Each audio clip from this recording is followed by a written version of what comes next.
After this, there was a feast of the Jews, and Jesus went up to Jerusalem. Now there is in Jerusalem by the sheep gate a pool, in Aramaic called Bethesda, which has 5 roofed colonnades. In these lay a multitude of invalids, blind, lame, and paralyzed. One man was there who had been an invalid for 38 years.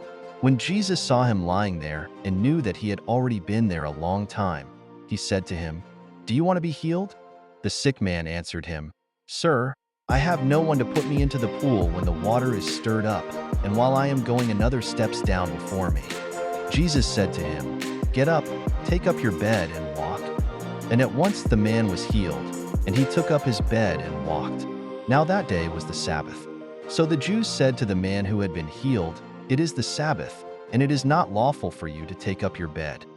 But he answered them, "The man who healed me, that man said to me, 'Take up your bed and walk.'" They asked him, "Who is the man who said to you, 'Take up your bed and walk'?" Now the man who had been healed did not know who it was, for Jesus had withdrawn, as there was a crowd in the place. Afterward Jesus found him in the temple and said to him, "See, you are well. Sin no more, that nothing worse may happen to you." The man went away and told the Jews that it was Jesus who had healed him.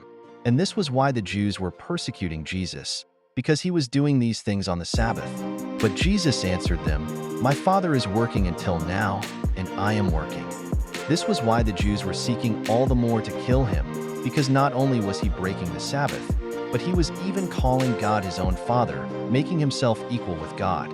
So Jesus said to them, "Truly, truly, I say to you, the Son can do nothing of his own accord, but only what he sees the Father doing. For whatever the Father does, that the Son does likewise. For the Father loves the Son and shows him all that he himself is doing. And greater works than these will he show him, so that you may marvel. For as the Father raises the dead and gives them life, so also the Son gives life to whom he will. The Father judges no one, but has given all judgment to the Son, that all may honor the Son, just as they honor the Father. Whoever does not honor the Son does not honor the Father who sent him. Truly, truly, I say to you, whoever hears my word and believes him who sent me has eternal life. He does not come into judgment, but is passed from death to life. Truly, truly, I say to you, an hour is coming and is now here, when the dead will hear the voice of the Son of God, and those who hear will live. For as the Father has life in himself, so he has granted the Son also to have life in himself. And he has given him authority to execute judgment, because he is the Son of Man. Do not marvel at this, for an hour is coming when all who are in the tombs will hear his voice and come out, those who have done good to the resurrection of life, and those who have done evil to the resurrection of judgment. I can do nothing on my own.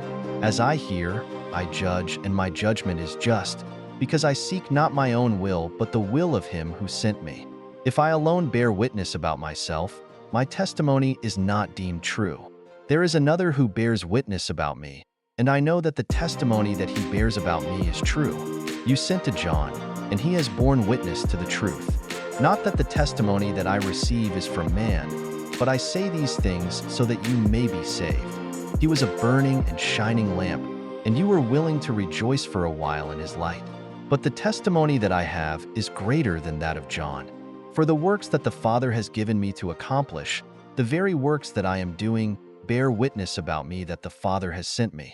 And the Father who sent me has himself borne witness about me.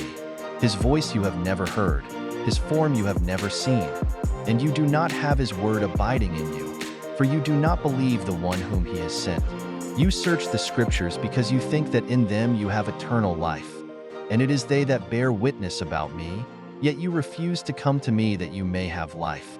I do not receive glory from people, but I know that you do not have the love of God within you. I have come in my Father's name, and you do not receive me. If another comes in his own name, you will receive him. How can you believe, when you receive glory from one another, and do not seek the glory that comes from the only God? Do not think that I will accuse you to the Father. There is one who accuses you, Moses, on whom you have set your hope. If you believed Moses, you would believe me, for he wrote of me. But if you do not believe his writings, how will you believe my words?